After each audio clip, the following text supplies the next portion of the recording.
कि जब आपको ये कार्यभार दिया गया राम मंदिर का कंस्ट्रक्शन का, तो क्या उनकी तरफ से कोई पर्सनल ब्रीफ दिया गया था कि कैसा होना चाहिए हमारा नया राम मंदिर?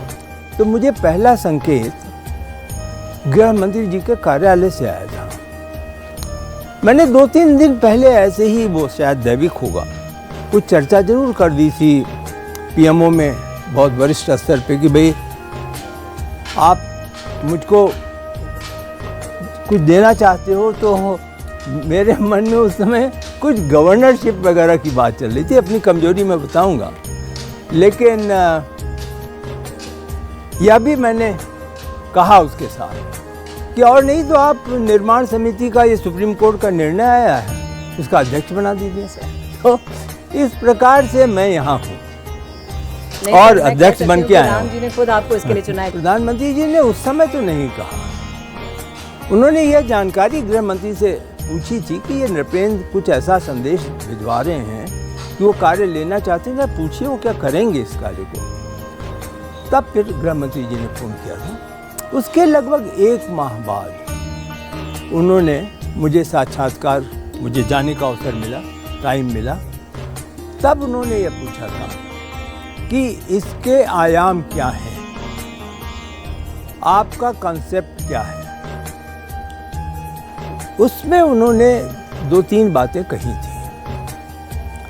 एक तो कहा था कि देखिए, आंदोलन का समय समाप्त हो गया। जब वो मंदिर बना तब तक आंदोलन था, सुप्रीम कोर्ट का निर्णय हो गया, आंदोलन समाप्त हो गया। तो आप उस युग में वहां जा रहे हैं जब आंदोलन नहीं है। तो कृपा करके कोई भी कार्य ऐसा नहीं हो जो कि आंदोलन वगैरह से कुछ परछाई उसकी हो। दूसरा, उन्होंने ये कहा कि उनके अनुसार भगवान रामलला सचमुच भगवान हुए, सचमुच मर्यादा पुरुषोत्तम हुए जब वो एग्जाइल में 14 वर्ष का जब वनवास मिला, तब उन्होंने सचमुच वो जो एक एथिक्स, इंटीग्रिटी, गवर्नेंस, इन सब पे जो उन्होंने एक तरीके से पालन किया, उसमें एक बहुत महत्वपूर्ण विषय उनके अनुसार समरसता का था, सामाजिक समरसता।